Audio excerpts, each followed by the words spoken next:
Earlier this summer, I continued on my goal to visit all of the national parks. There were two down in the corner of Texas that I still hadn't visited yet, Big Bend and Guadalupe. So I jumped in my brand new Subaru and began the 4,500-mile road trip to get down there and back. Along the way, I'd also planned on visiting a couple of other national parks I hadn't been to for about 25 years. Stuff like Carlsbad, White Sands, Gateway Arch. There was an unfortunate series of events with the GoPro that I had recorded the whole trip on. So this highlight commentary is just going to have to do, as everything else was on that. The first stop on the trip was Bigbend National Park, down in the corner of Texas.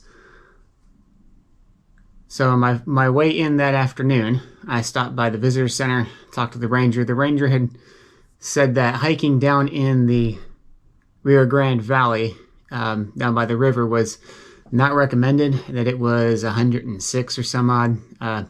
Very hot, very warm, sunny. And when I asked for suggestions on the view, he referenced the drive that went down to both ends of the park, down to the Rio Grande, and then all the way down to the other side on the west end of the park. So I went ahead and hiked down to the Rio Grande. I was a little unimpressed by the river itself. I was expecting a grander river, I guess, but the water level was pretty low. After doing a little bit of hiking there, just hiking out to one of the viewpoints and back, I got back to the car and I was still sweating 15 minutes after I got back to the car. So it was a little bit warm. And then I decided to go ahead and do the rest of the drive all the way down to the west end. But when I got all the way down to the end of the road, it was actually closed for the last 2 miles. And so I parked at the river access, which was the next parking area, and decided I'd go ahead and hike up the road to the viewpoint. Couldn't have been more than a half a mile just to see what the viewpoint looked like. So I got going down the road, maybe a quarter mile, just pretty much down around the next bend, and realized why the road was closed. They had some washes that they hadn't cleared yet. The first wash wasn't too bad to get across. The second wash was a little bit more of a struggle. Had a lot more mud and standing water. And the third wash, as you can see from this picture, it was not passable. There was no way I was getting through it without knee deep in mud, and I just wasn't going to do that. Not the first day of my trip, just not worth it. So I went ahead and turned back and started driving back to where I'd be camping that night. I had a wilderness site booked off of Pine Canyon Road. And when I booked the site, I was intending on taking my truck. I ended up taking my Subaru, which is all-wheel drive. The only problem is it's the sport model. So I looked at the maps and all of the pictures that I could find of Pine Canyon Road. It seemed to be just a graded gravel road. So I could do that in my Subaru, no big deal. When I got down to the road, it was going pretty good till I got to the first wash. There were apparently 2 washes that had to be crossed to get to the campsite. And the first wash was quite a good one, with a steep uphill on the other side of it. I got through it just fine, got to the second wash just fine, got to my campsite. Oh, it was very windy, very buggy. I had a nice view, but it was annoying. I couldn't get in and out of the vehicle without there bees and mosquitoes and flies just everywhere. And it was super windy, and I didn't want to deal with that wind with my Astro equipment. So I decided to come back to the first campsite that I passed that was a little more sheltered.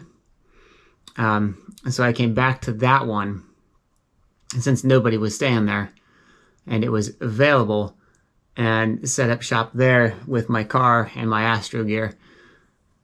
Through the night, that first night, it was very, very warm.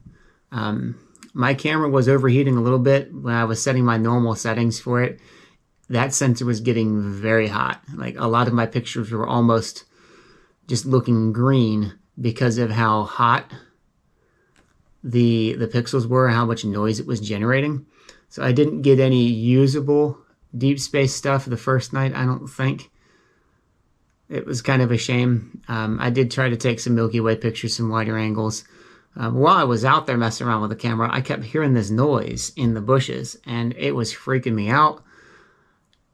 And then all of a sudden, I caught, when my laser eye was pointing around, one of those little desert mice with the big old ears, and he just comes jutting across. And I was like, oh crap, he almost gave me a heart attack. Just that little mouse.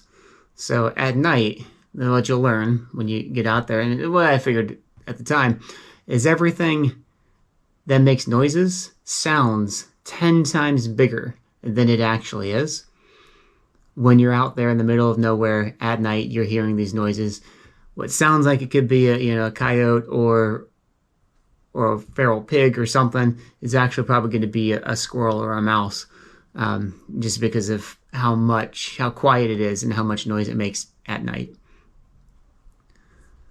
So the second day that I was there, I was getting back out of the campsite. Since I only had one wash to cross to get back out,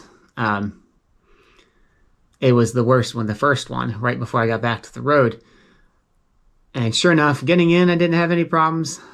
But getting out, I got down to the bottom of that wash, and I just hear this just scraping, deep scraping through the body of the front panel of the car. And I was like, oh, brand new car. But it was going to happen eventually.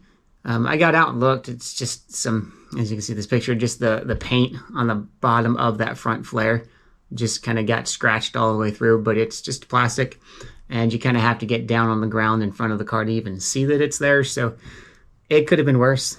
I had a nice video of that one too, and that was kind of fun to watch. Not anymore. No video. So then, because of how hot it was, and getting in and out of that site, I didn't want to have to do that again. So once I got into the main basin where I was going to hike, the South Rim, East Rim, and do the peak, I was trying to see if I could because I had rebooked my campsite for the night. I had booked 2 nights at the wilderness site on Pine Canyon, so I was trying to see if I could cancel the second night and book one of the campsites in the basin instead. That way I wouldn't have to worry about driving out and back, and it would be good enough for me for what I was doing. But it wouldn't let me cancel the second night because it couldn't send me a refund, but it was telling me the refund would be 0 anyways. So it wouldn't let me cancel because it couldn't send me no refund. But it also wouldn't let me book it wouldn't let me book the other site because you can't have 2 concurrent bookings for different places at the same time. And I was like, whatever, I'm going to do this hike. It's going to take me 6 hours to do. I'll be back down this afternoon. These sites should still be available. And I'll just go and talk to the rangers and see if I can get this sorted out in the camp office. So I wasted about a half hour, 45 minutes trying to get through that process. And I just said, you know, whatever, I'm going to hike. So I started the hike. I only saw 6 other people all day long while I was on the hike. 2 guys while I was going up were coming back down. And then 2 other pairs of hikers while I was hiking up to the peak. So while I was hiking, I also did a pretty good overview of the hike on the GoPro. So I'll just have to see if I can recap it now. So doing the South Rim to East Rim to Emery Peak and back was probably about 17 miles from the parking area outside the visitor center. South Rim view, amazing. That was an incredible spot to get to, an incredible view. It was totally worth the hike there. East Rim was very overgrown, definitely not an enjoyable part of that hike. It wasn't a hard or difficult part of the hike. It just wasn't enjoyable, and the trail was very overgrown. And then when I was going up Emery Peak, once you get up to the top, there's not really a view from the top. The best views you get from that hike are probably about halfway up at one of the corners on the switchbacks when you get up to a corner of the hill and the ridge, and you can actually see all the way around, and you can see the peaks. You just can't see past the peaks. Because once you get all the way up to the top, it's a split peak. The taller peak requires legit rock climbing and probably rock climbing equipment, like harnesses, ropes. The shorter peak, you can scramble up to the top part of the top of it, and then there's an extra sketchy scramble across a thin little spot to a slightly taller part of the second peak. And that just, I scrambled up to the one section, and I just said, this is good enough. I'll sit here, I'll eat a snack, I'll enjoy a little time. But the views, even from that spot, were still not very great because the first peak was in the way of a lot of what you could see off to the side, as well as the rest of that peak. So it honestly, the best views from that hike were about halfway up. It definitely wasn't worth going all the way up and scrambling down. So it was... the South Rim was amazing. If I were to do it again, I would probably do the South Rim and then half of Emory and then back down. Though I did have a problem with my water while I was on that hike. I didn't have enough. I started with 3.5 liters. I chugged a whole bunch from the gallon, probably a quarter gallon before I left my car just to preload some water. I took my filter with me because I was expecting one of the springs was going to have some water. It was very stagnant and very dry. So I didn't want to risk drinking from the spring while I still had water because there really wasn't much of a spring. The water was not moving and it was very stagnant. So being the beginning of the trip, I just said, I'm just going to push through. I'll ration my water out. And that ended up being not the best decision. By the time I got done, I had